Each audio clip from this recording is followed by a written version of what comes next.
स्वागत है दोस्तों आप सभी का हमारी YouTube चैनल जीएस अड्डा में। दोस्तों आज हम इंडियन पॉलिटी में मूल अधिकार का सेकंड पार्ट देखने वाले हैं। पहले पार्ट में हमने मूल अधिकार से संबंधित बहुत सारे पॉइंट्स को कवर कर लिया है और स्टार्टिंग के हमने 3 मूल अधिकार को उसमें पढ़ लिया था। आज हम इस वीडियो लेक्चर में बाकी के बचे हुए मूल अधिकारों के बारे में पढ़ेंगे और 5 रिटों के बारे में जानेंगे जो स्क्रीन पर आपको दिख रही होंगी। बंदी प्रत्यक्षीकरण, उत्प्रेषण, परमादेश, प्रतिषेध और अधिकार प्रक्षा। ये काफ़ी महत्वपूर्ण है, परीक्षा में बार बार यहाँ से प्रश्न पूछे जाते रहे हैं और इस टॉपिक से जुड़े हुए सभी प्रश्नों को हम अंत में सॉल्व करेंगे। तो आइए शुरू करते हैं दोस्तों। देखिए पहले पार्ट में हमने मूल अधिकार में मूल अधिकारों को याद करने की ट्रिक देखी थी जो समता ने स्वतः शोषण द्वारा धार्मिक संस्कृति का उपचार किया। तो इस ट्रिक के माध्यम से मैंने आपको मूल अधिकार याद कराए थे, एक बार आप फिर से देख सकते हैं। तो समता से यहाँ पर है समता का अधिकार, अनुच्छेद 14 से 18। स्वतः से है स्वतंत्रता का अधिकार, अनुच्छेद 19 से 22। शोषण से है शोषण से विरुद्ध अधिकार, 23-24। धार्मिक से धार्मिक स्वतंत्रता का अधिकार, अनुच्छेद 25 से 28। और संस्कृति से है संस्कृति एवं शिक्षा संबंधी अधिकार, अनुच्छेद 29-30। और उपचार से है संवैधानिक उपचारों का अधिकार यानी अनुच्छेद 32। इस तरीके से इस सिंपल ट्रिक के माध्यम से हमने जो हमारे वर्तमान में 6 मौलिक अधिकार हैं उन सभी को हमने जाना था। ठीक है, तो इसमें से हमने 3 मौलिक अधिकारों को पढ़ लिया है। ठीक है, आज बचे हुए मौलिक अधिकारों के बारे में हम पढ़ने वाले हैं। तो आइए दोस्तों शुरू करते हैं। अगर आपने पहला वीडियो नहीं देखा है तो आप अवश्य देख लें, डिस्क्रिप्शन में आपको लिंक मिल जाएगी। ठीक है, चलिए तो आज हम देखने वाले हैं धार्मिक स्वतंत्रता का अधिकार, अनुच्छेद 25 से 28, right to freedom of religion. तो यहाँ सबसे पहले अनुच्छेद 25 के बारे में हम जानेंगे। तो अनुच्छेद 25 में दिया गया है प्रत्येक व्यक्ति को धर्म को मानने, उसका आचरण करने एवं प्रचार करने की स्वतंत्रता है। तो प्रत्येक व्यक्ति को किसी भी धर्म को मानने और उसका आचरण एवं प्रचार करने की स्वतंत्रता है। यानी कोई भी व्यक्ति जो भी नागरिक भारत का नागरिक है वह किसी भी धर्म को स्वीकार कर सकता है, उसका आचरण कर सकता है, उसका प्रचार प्रसार कर सकता है। लोक व्यवस्था, सदाचार और स्वास्थ्य के आधार पर इसे सीमित किया जा सकता है। जैसा कि आपने देखा होगा कोरोना के समय पर क्या हुआ था कि सभी धार्मिक क्रियाकलापों को प्रतिबंधित कर दिया गया था। तो लोक व्यवस्था और सदाचार और स्वास्थ्य के आधार पर इसे सीमित किया जा सकता है। एक नोट पॉइंट आप यहाँ पर याद रखना, हिंदू शब्द के अंतर्गत सिख, जैन और बौद्ध को शामिल किया जाता है। तो ये नोट पॉइंट आपको अच्छे से ध्यान में रखना है।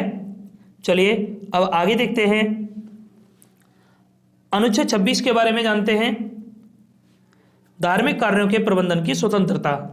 तो जो भी धार्मिक कार्य होते हैं तो उनके प्रबंधन की स्वतंत्रता दी गई है अनुच्छेद 26 में। जैसे कि मंदिर बनवाना है, मस्जिद बनानी है, चर्च, जो भी जिस धर्म से संबंधित जो भी धार्मिक कार्य होते हैं उनके प्रबंधन की स्वतंत्रता दी गई है अनुच्छेद 26 में।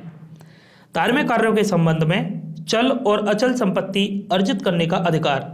यानी चल एवं अचल संपत्ति से क्या तात्पर्य है? चल का मतलब होता है जो मुद्रा, पैसे, ठीक है, जो चलते हैं। अचल संपत्ति जो चल नहीं सकती है, जैसे जमीन जायदाद, ठीक है, तो ये होती है अचल संपत्ति।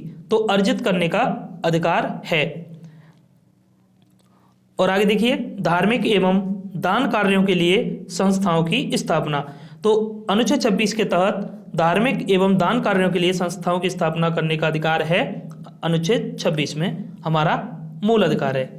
चलिए आगे देखिए दोस्तों, आगे अनुच्छेद 27 को समझते हैं। तो अनुच्छेद 27 में दिया गया है कि धार्मिक कार्यों के लिए व्यय की जाने वाली राशि को कर से मुक्ति, यानी धार्मिक कार्यों में जो पैसा खर्च किया जाएगा उसे टैक्स फ्री रखा जाएगा। ठीक है, इस चीज़ का हमारे देश में कुछ राजनेता, कुछ लोग फायदा भी उठाते हैं। जैसे कि हम कह सकते हैं जैसे बिजली का कनेक्शन करा दिया किसी धार्मिक संस्थान को जोड़कर, तो वो टैक्स फ्री हो जाएगा, उसका जो बिल वगैरह नहीं जाता है, तो उसके थ्रू अपने घरों में लाइट वगैरह का यूज करते हैं। तो ये सब देखा जाता है, मोस्टली आपने देखा होगा।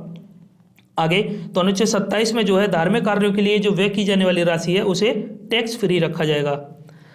राज्य धर्म के आधार पर कर नहीं लगा सकता। तो वही बात है, ठीक है। तो राज्य जो है धर्म के आधार पर टैक्स नहीं लगा सकता है। आगे देखिए दोस्तों, अब जानते हैं अनुच्छेद 28 के बारे में। अनुच्छेद 28 में दिया गया है शिक्षण संस्थाओं में धार्मिक शिक्षा प्राप्त करने या न करने की स्वतंत्रता। तो यानी जितने भी शिक्षण संस्थाएं हैं उनमें धार्मिक शिक्षा प्राप्त करने और न करने की स्वतंत्रता के बारे में दिया गया अनुच्छेद 28 में। पूर्णतः राज्य के द्वारा निर्मित संस्था में धार्मिक शिक्षा नहीं दी जाएगी, यानी पूरी तरीके से राज्य के द्वारा निर्मित जो संस्था होगी उसमें धार्मिक शिक्षा नहीं दी जाएगी। जो गवर्नमेंट कॉलेज वगैरह जो होते हैं उनमें जो है धार्मिक शिक्षा नहीं दी जाएगी। किसी न्यास के अधीन स्थापित संस्थाओं में धार्मिक शिक्षा दी जा सकती है, यानी जो शिक्षण संस्थान जो है किसी न्यास के अंडर आते हैं तो उनमें धार्मिक शिक्षा दी जा सकती है, वह उनके ऊपर डिपेंड करेगा।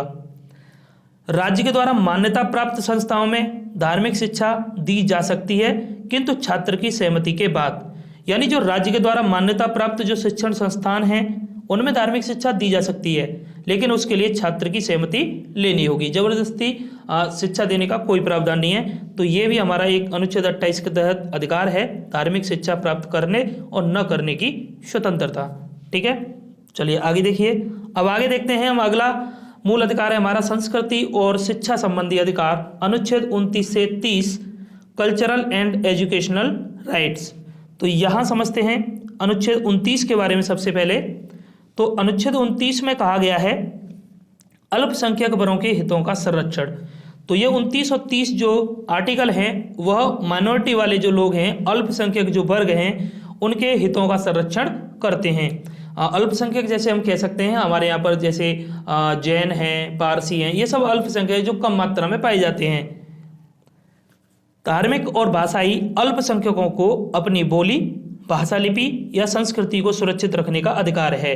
यानी जो धर्म के अनुसार या भाषा के अनुसार जो अल्पसंख्यक हैं उन्हें अपनी बोली, जो वह बोली का प्रयोग करते हैं, उनकी जो भाषा लिपि है, उनकी जो संस्कृति है, उन्हें सुरक्षित रखने का अधिकार है।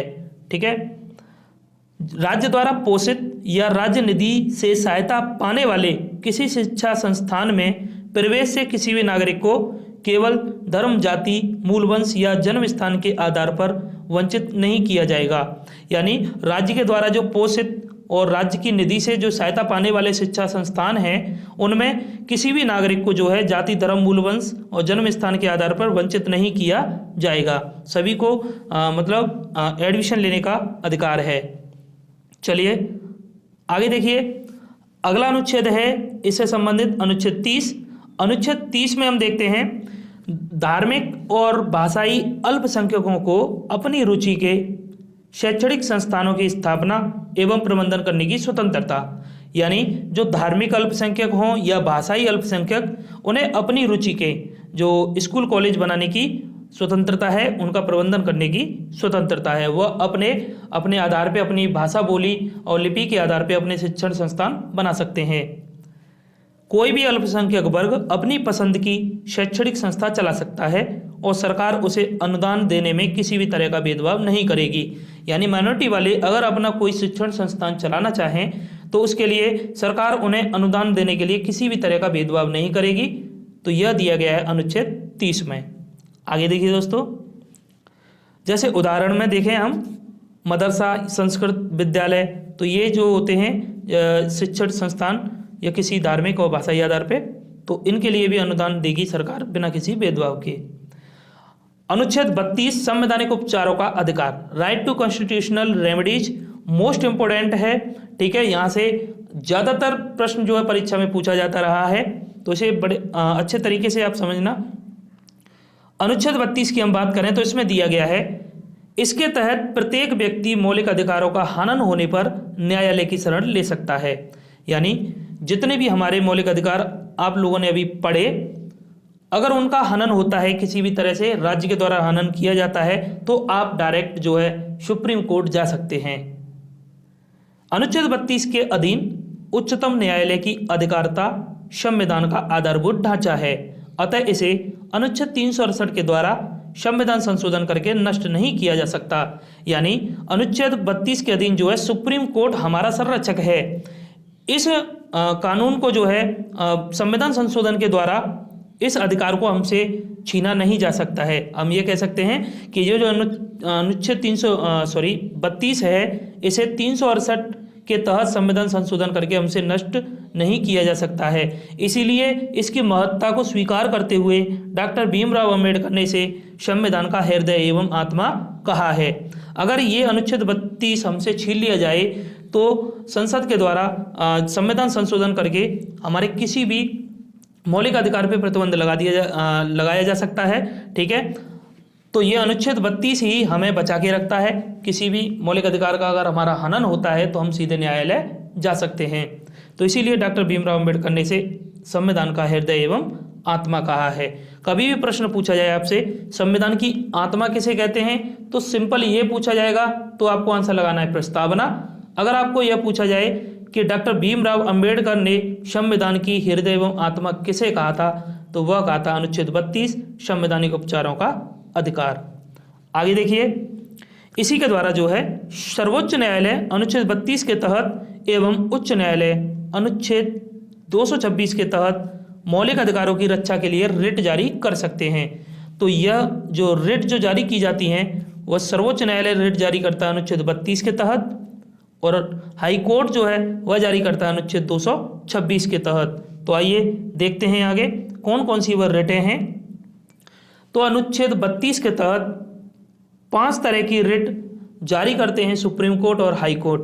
तो कौन कौन सी वह 5 रिटें हैं? तो पहली है बंदी प्रत्यक्षीकरण, इसे इंग्लिश में हैबियस कॉर्पस कहा जाता है। दोस्तों यहाँ एक बात का विशेषकर आपको ध्यान रखना है, हिंदी के नाम के साथ साथ यहाँ पर आपको इंग्लिश का नेम भी मीनिंग आपको पता होना चाहिए। कई बार परीक्षा में प्रश्न जब पूछा गया है तो हिंदी में ही ये इंग्लिश के मीनिंग को रख दिया जाता है। हैबियस कॉर्पस आपको हिंदी में लिखा मिलेगा ऑप्शन में। ठीक है, तो इंग्लिश के साथ साथ हिंदी को भी यहाँ पे इंपॉर्टेंस देनी है आपको। तो बंदी प्रत्यक्षीकरण यह पहली रिट है हैबियस कॉर्पस, और दूसरी रिट है परमादेश, इसे कहा जाता है मैंडामस। तीसरी है प्रतिषेध प्रोहिबिशन, और चौथी है उत्प्रेषण सर्ट्योररी, और पांचवी है अधिकार प्रक्षा क्यो वारंटो।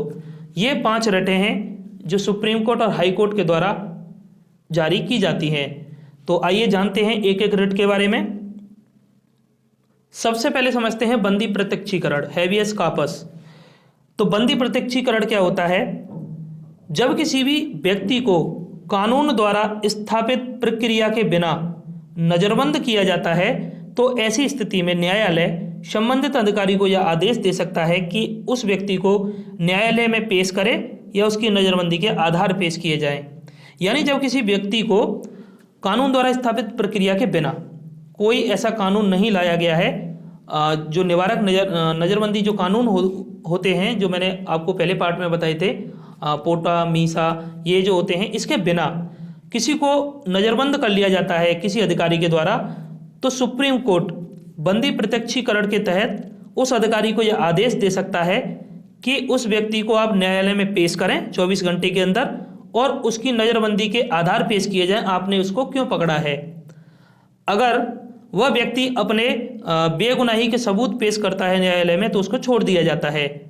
ठीक है, तो यह होता है बंदी प्रत्यक्षीकरण। यह रिट सार्वजनिक प्राधिकरणों या व्यक्तिगत दोनों के विरुद्ध जारी की जा सकती है। ठीक है, तो यह बात भी आपको ध्यान में रखनी है। तो आई होप समझ गए होंगे आप बंदी प्रत्यक्षीकरण क्या होता है। अगर वीडियो अच्छा लग रहा है दोस्तों तो लाइक कर दीजिए और चैनल को सब्सक्राइब कर लेना। सब्सक्राइब कर आप हमारे चैनल को सपोर्ट कर सकते हैं। ठीक है, और कोई भी दिक्कत हो तो आप कमेंट करके बता सकते हैं। यह वीडियो आपको अच्छी लग रही है तो बताना ज़रूर। चलिए अब आगे देखते हैं परमादेश मैंडामस। तो परमादेश का क्या मतलब होता है? तो इसका अर्थ होता है हम आदेश देते हैं। परमादेश का मतलब परम धन आदेश, परमादेश। तो हम आदेश देते हैं। यह रिट तब जारी की जाती है जब कोई सार्वजनिक अधिकारी या निगम अपने कर्तव्यों का पालन नहीं करता है, तब उसे अपने कर्तव्य का पालन करने के लिए आदेश जारी करता है, अन्यथा उस पर सख्त कार्रवाई कर सकता है। तो जो न्यायालय ऐसे अधिकारी जो अपने कर्तव्यों का पालन नहीं कर रहा है उसके खिलाफ यह रिट जारी की जाती है और उससे कहा जाता है कि तुम अपने आदेशों का पालन करो। जैसे कि हम एग्जाम्पल के तौर पर हम ये ले सकते हैं कि जैसे कि ट्रेन जब भी हम स्टेशन पर जाते हैं और हम अपने ट्रेन की टिकट लेने के लिए लाइन में खड़े रहते हैं, ठीक है, तो जब लाइन में हम खड़े होते हैं और वह अधिकारी जो भी टिकट काटने वाला जो कर्मचारी है और वह टिकट नहीं काटे आराम से बैठा रहे, ठीक है, तो वह अपने कर्तव्यों का पालन नहीं कर रहा है, तो उसके खिलाफ न्यायालय के द्वारा रेट जारी की जा सकती है, ठीक है। तो यह होता है परमादेश। आगे देखिए प्रतिषेध, प्रोहिबिशन। प्रतिषेध क्या होता है? प्रोहिबिशन, यह आदेश सर्वोच्च न्यायालय या उच्च न्यायालय द्वारा अधीनस्थ न्यायालय को दिया जाता है कि वह अपने अधिकार क्षेत्र के बाहर के मामलों में कार्रवाई न करे। यानी यह सर्वोच्च न्यायालय और उच्च न्यायालय के द्वारा, यानी उच्च न्यायालय के द्वारा यह अधीनस्थ न्यायालय जो अंडर में जो न्यायालय होते हैं डिस्ट्रिक्ट कोर्ट वगैरह, उनके लिए जारी किया जाता है कि वह अपने अधिकार क्षेत्र के बाहर मामलों में कार्रवाई न करें। जहाँ तक आपका क्षेत्र आता है वहाँ तक के मामलों में आप कार्रवाई करें, उससे बाहर कार्रवाई न करें। यानी कोई भी अधीनस्थ न्यायालय अगर अपने क्षेत्राधिकार से बाहर कार्रवाई करेगा तो उसके लिए सुप्रीम कोर्ट या हाई कोर्ट के द्वारा यह रेट जारी की जा सकती है, ठीक है। तो समझ गए होंगे दोस्तों। आगे देखिए उत्प्रेषण, सर्ट्योररी, ये होता है यह रेट किसी वरिष्ठ न्यायालय द्वारा किसी अधीनस्थ न्यायालय या न्यायिक निकाय को जो अपनी अधिकारिता का उल्लंघन कर रहा है को रोकने के उद्देश्य से जारी की जाती है। ये रेट देखिए उत्प्रेषण और प्रतिषेध दोनों रेट जो है वरिष्ठ न्यायालय के द्वारा अपने अधीनस्थ न्यायालयों के लिए जारी की जाती हैं। उसमें प्रतिषेध में क्या था? प्रतिषेध में मना किया जाता है कि आप अपने अधिकार क्षेत्र से बाहर कोई कार्यवाही न करें। और उत्प्रेषण में क्या कहा जाता है? इसमें वरिष्ठ न्यायालय अपने अधीनस्थ न्यायालयों को इसमें अधिकारिता का उल्लंघन करने से रोकता है। इसका अर्थ है कि इसके अंतर्गत वरिष्ठ न्यायालय अधीनस्थ न्यायालय में चल रहे मुकदमों को तुरंत लंबित कर अपने पास भेजने को कह सकता है। यानी कोई मुकदमा अगर अधीनस्थ न्यायालय में चल रहा है और काफ़ी समय से लंबित है तो उसे वह अपने पास मंगा सकता है। तो वरिष्ठ न्यायालय अपने पास में मंगा सकता है कि इस पर अब सुनवाई हम करेंगे, ठीक है। तो यह होता है उत्प्रेषण, सर्ट्योररी। आगे देखें अधिकार परीक्षा, क्यो वारंटो। तो क्यो वारंटो क्या है? यह रिट तब जारी की जाती है जब कोई अधिकारी गैर कानूनी तरीके से कोई सरकारी पद प्राप्त कर लेता है। यानी कोई अधिकारी गैर कानूनी तरीके से कोई सरकारी पद प्राप्त कर लेता है, उसके योग्य नहीं है, फिर भी उस पद पर विराजमान हो जाता है, जैसे कि पैसे वैसे देकर जो लग गया कोई अधिकारी, तो उसके खिलाफ उससे पूछा जाता है कि किस अधिकार से आप इस कुर्सी पर बैठे हैं। तो यह अधिकार परीक्षा, ठीक है। आइए अब इस टॉपिक से जुड़े हुए सभी प्रश्नों को देख लेते हैं। तो पहला प्रश्न है दोस्तों, मौलिक अधिकार संविधान के किस भाग में वर्णित है? तो भाग 2, भाग 3, भाग 4 या भाग 5? तो मौलिक अधिकार संविधान के किस भाग में है? तो वह है भाग 3 में, ठीक है, भाग 3 में। आगे देखिए भारतीय संविधान में न्यायालय में कौन प्रवर्तनीय है? तो यानी किसको न्यायालय में चैलेंज किया जा सकता है? तो राज्य के नीति निर्देशक तत्व, मूल कर्तव्य, मूल अधिकार, प्रस्तावना। तो इनमें से हम बात करें तो वाद योग्य कौन है? मूल अधिकार। मूल अधिकारों का उल्लंघन होने पर हम कोर्ट की शरण ले सकते हैं। आगे देखिए मूल अधिकारों को लागू करने का दायित्व है। तो बताइए मूल अधिकारों को लागू करने का दायित्व किसका है? सर्वोच्च न्यायालय, उच्च न्यायालय या दोनों पर, या भारत के मुख्य न्यायाधीश पर? तो मूल अधिकारों को लागू करने का जो दायित्व है वह सर्वोच्च न्यायालय, उच्च न्यायालय दोनों को है। तो ऑप्शन सी इसका राइट आंसर हो जाएगा। आगे देखिए भारतीय संविधान के अंतर्गत मूल अधिकारों का संरक्षक कौन है?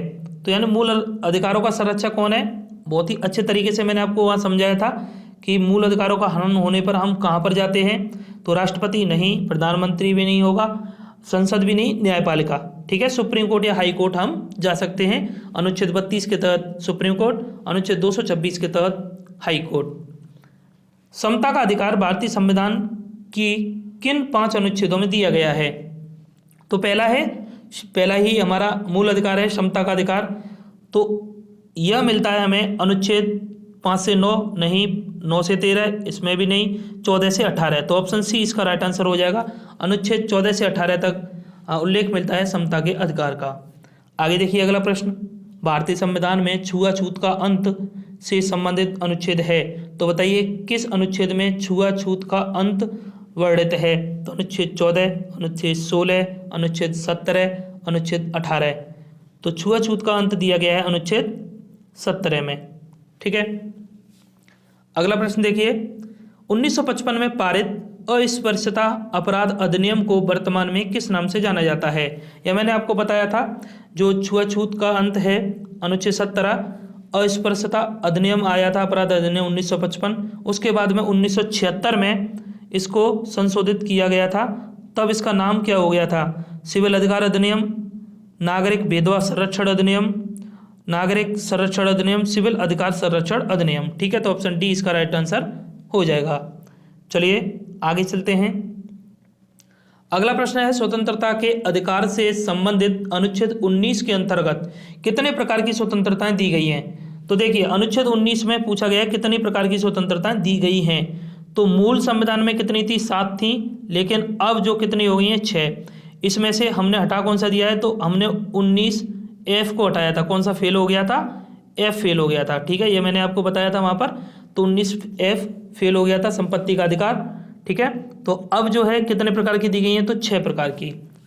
आगे देखिए, मूल अधिकारों को सर्वप्रथम किस देश में संवैधानिक मान्यता प्रदान की गई। तो सबसे पहले मूल अधिकारों को संवैधानिक मान्यता प्रदान की गई थी ब्रिटेन में। तो ये मैंने आपको बताया था, मैग्ना कार्टा सम्राट जॉन के द्वारा सबसे पहले दिया गया था। आगे देखिए, भारतीय संविधान में मौलिक अधिकारों का वर्णन है। तो बताइए अनुच्छेद 12 से 35, 12 से 36, 15 से 35 या अनुच्छेद 15 से 36। तो मौलिक अधिकारों का वर्णन मिलता है अनुच्छेद 12 से 35 तक। ऑप्शन ए इसका राइट आंसर हो जाएगा।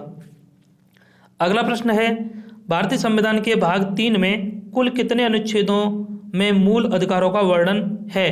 तो बताइए भाग 3 में कुल कितने अनुच्छेदों में मूल अधिकारों का वर्णन है। तो 12 से 35 तक इसका उल्लेख मिलता है।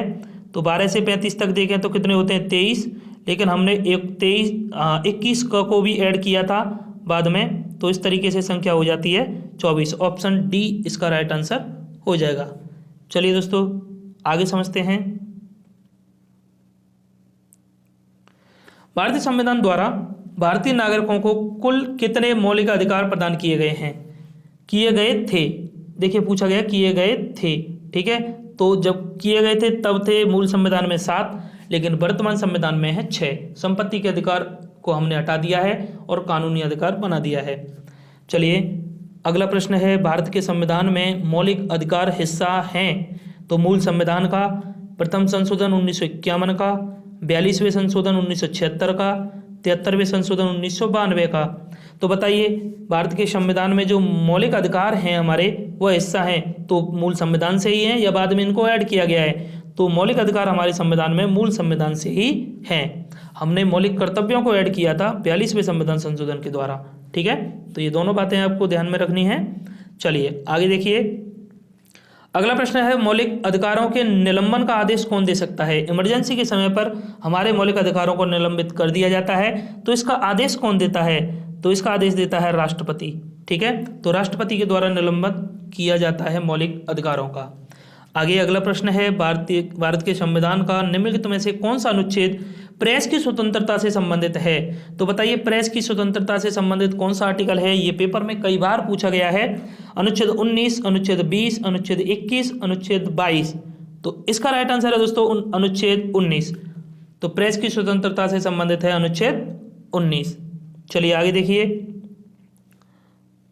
निम्नलिखित में से कौन मौलिक अधिकार नहीं है। तो बताइए बोलने का अधिकार बिल्कुल है 19 के तहत, व्यवसाय का अधिकार भी है, हड़ताल करने का अधिकार या धर्म का अधिकार। तो हमें हड़ताल करने का कोई अधिकार नहीं है मौलिक अधिकार, बाकी बोलने का अधिकार, व्यवसाय करने का अधिकार, धर्म का अधिकार हमें मिला हुआ है। चलिए अगला प्रश्न देखते हैं, संविधान के किन अनुच्छेदों में शोषण के विरुद्ध अधिकार वर्णित हैं। तो शोषण के विरुद्ध अधिकार किस में वर्णित हैं। तो 14 से 18 समता का अधिकार है, 19 से 22 स्वतंत्रता का अधिकार है, 23-24 शोषण के विरुद्ध अधिकार है, 25 से 28 धार्मिक स्वतंत्रता का अधिकार है। तो इसका राइट आंसर होगा अनुच्छेद 23-24। ठीक है, शोषण के विरुद्ध अधिकार। आगे देखिए अगला प्रश्न, भारत के संविधान के अंतर्गत किस आयु के बालक को जोखिम भरे काम पर लगाए जाने का प्रतिषेध किया गया है। तो 14 वर्ष से कम, 16 वर्ष से कम, 18 वर्ष से कम, 21 वर्ष से कम। तो इसका राइट आंसर है 14 वर्ष से कम। ठीक है। अगला प्रश्न है, किस मौलिक अधिकार को डॉक्टर बी.आर. अंबेडकर ने संविधान का हृदय एवं आत्मा कहा है? तो धार्मिक स्वतंत्रता का अधिकार, संवैधानिक उपचारों का अधिकार, संपत्ति का अधिकार, शिक्षा का अधिकार। तो इसका जो राइट आंसर है वह है संवैधानिक उपचारों का अधिकार, अनुच्छेद 32। ठीक है, इसे डॉक्टर भीमराव अंबेडकर ने संविधान का हृदय एवं आत्मा कहा है। तो कैसा लगा ये वीडियो लेक्चर, कमेंट करके बताना। हमारे टेलीग्राम चैनल के साथ जुड़ जाना, वहाँ आपको फ्री PDF सभी टॉपिक से रिलेटेड मिलती रहेगी। ठीक है, और सभी इन्फॉर्मेशन टेलीग्राम चैनल में आपको मिलती है हमारे चैनल से संबंधित।